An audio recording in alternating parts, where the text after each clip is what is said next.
Hai teman-teman semua, kembali lagi bersama gua Ega Zulpanda. Di video kali ini gua nih mau membahas fenomena seorang influencer bocil.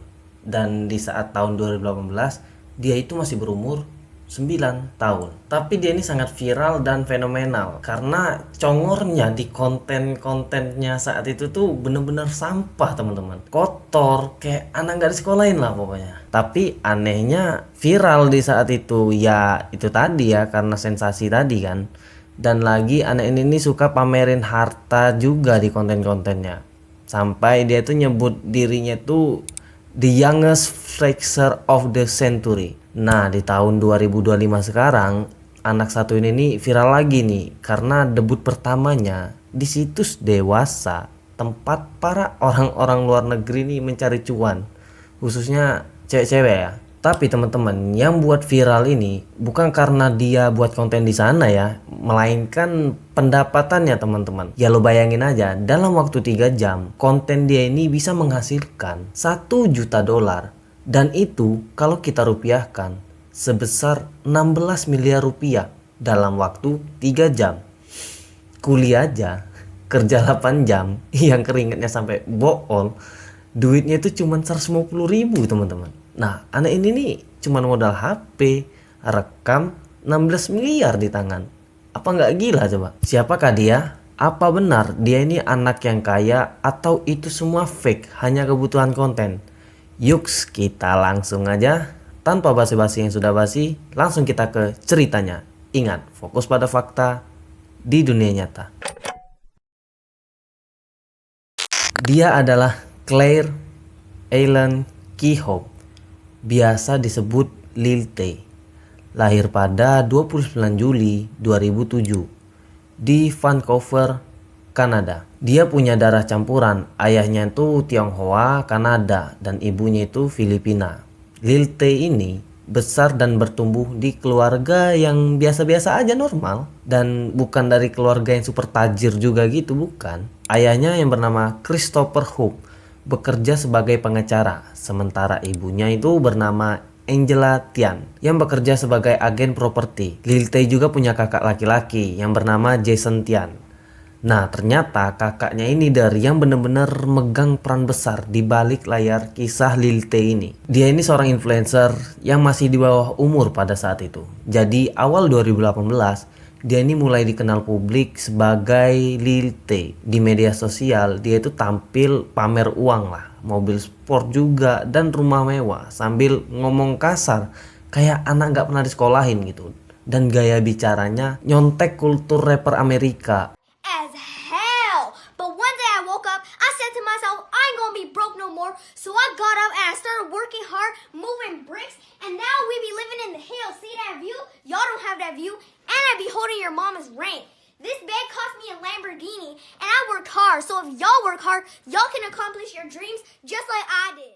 Yang mana kultur rapper di sana itu bahasanya tuh penuh provokasi dan ejekan dan kasar lah pokoknya. Yang ngebuat video-video Lil Tay langsung meledak dan viral ke berbagai dunia. Ya bisa kalian lihat dari pengikutnya di Instagram. Itu tuh aja udah mencapai 5 juta yang ngefollow nih anak bocil ini. Tapi ternyata semua yang Lil Tay tunjukin dari konten-kontennya yang ada di sosial media itu gak benar teman-teman, melainkan itu tuh semua bullshit lah. Jadi kayak dia naik mobil mewah, dia ada di rumah mewah, itu tuh ternyata punya klien ibunya. Seperti yang udah gue bilang di awal tadi, pekerjaan ibunya Lil Tay ini kan adalah seorang agen properti gitu. Terus kayak uang cash yang ada di tangannya Lil Tay juga itu tuh semua murni properti, bukan milik dia pribadi. Mungkin juga itu tuh hasil dari dia pinjam kali itu uang. Nah, selama Lil Tay ini buat konten, ternyata yang ada di balik kamera atau yang ngerekam Lil Tay ini adalah kakaknya si Jason. Jadi konten dia yang selama ini dibuat dengan personanya yang arogan, mulutnya sembarang ceplas-ceplos dan penuh provokasi lah pokoknya. Intinya negatif lah. Itu tuh sebenarnya arahan dari kakaknya Lil Tay ini, si Jason Tian tadi. Dan ibunya juga ikut mendukung lagi. Ya kayak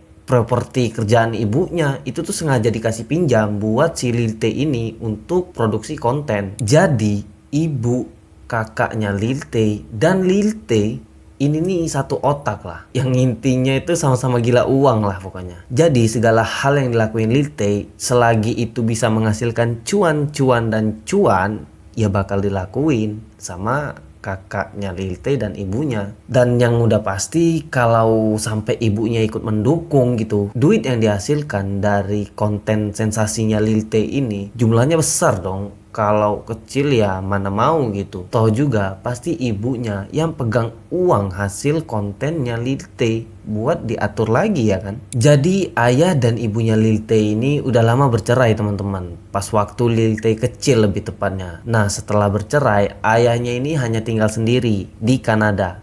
Sedangkan si Lil Tay dan kakaknya ini tinggal bareng sama ibunya di Amerika. Dan ibunya juga yang ngurus mereka berdua ini sampai dewasa sekarang. Sementara ayahnya Lil Tay ini 360 derajat berbeda dengan mereka bertiga ini teman-teman. Karena ayahnya Lil Tay ini bener-bener gak setuju sama segala hal yang Lil Tay buat di sosial media.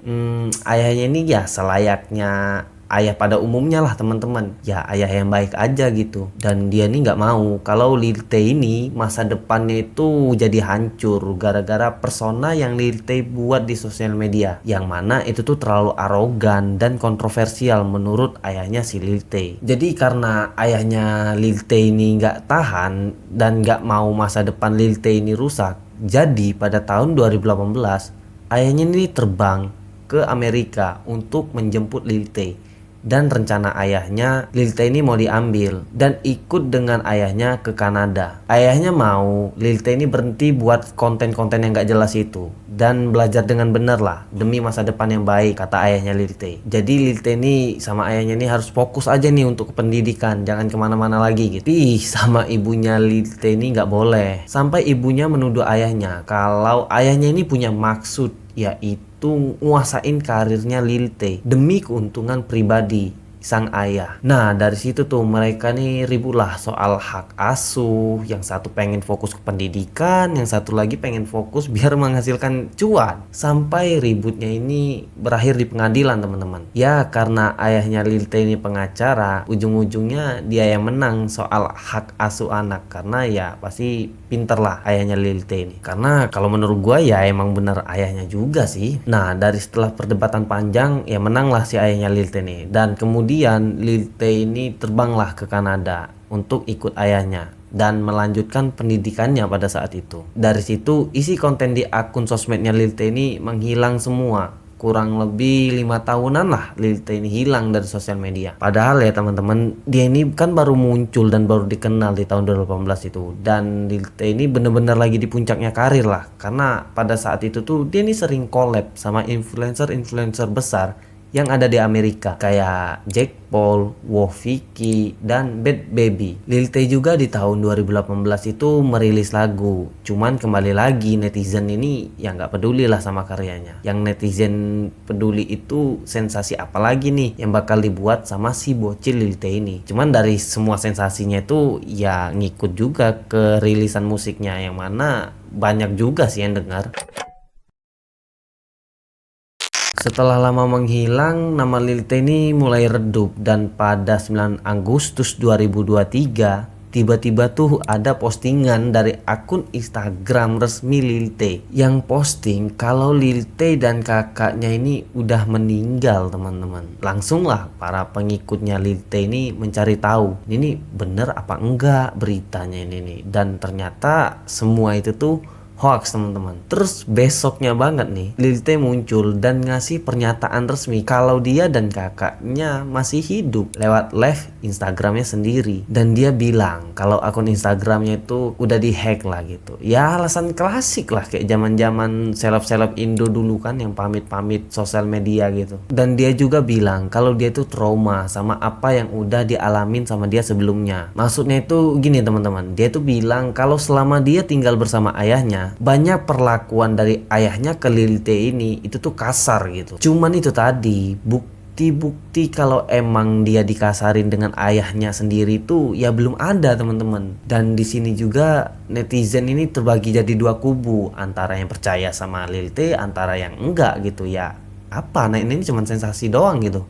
Cuma omong kosong aja lah, yang mana ya netizen ini nih pada percaya kalau semua yang keluar dari mulutnya itu tuh ya apa, cuman cuap-cuap aja dia, intinya ya buat mencari sensasi baru lagi. Nah di sini gong ya teman-teman, setelah desas-desus kabar Lil Tay di tahun 2023, ya dari 2003 ke 2025 itu dia tuh berjalan normal lah, maksudnya itu ya dalam kehidupan normal aja gitu. Dia rilis lagu, dia ya apa ya, tetap dengan sensasinya sih teman-teman. Dan sampailah di tahun 2025 yang mana itu tahun sekarang, Lil Tay ini membuat sensasi yang sangat menghebohkan dunia. Jadi di tahun 2025, tepatnya pada 29 Juli 2025, yang mana itu tuh hari ulang tahunnya yang ke-18 tahun. Lil Tay membuat gebrakan, yaitu dia membuat akun OF.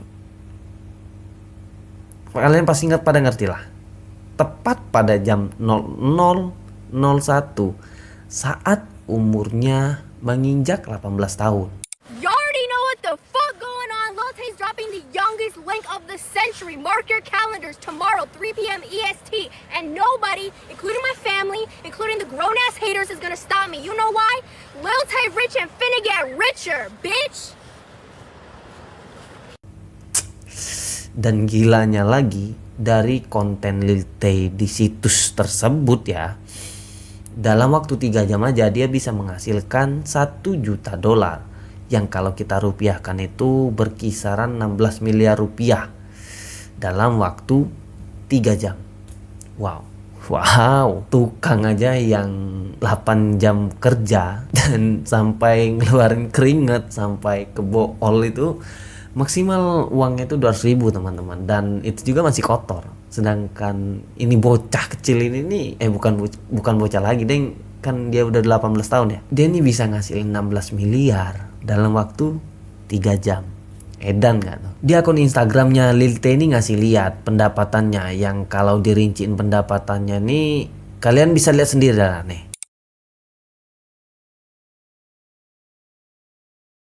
Tapi teman-teman, aduh, kalian sadar gak sih kalau dia ini kan baru gitu umur 18 tahun, ya baru menginjak gitu. Yang berarti konten-konten yang dibuat dan posting di akun itu tuh masih di bawah umur dong.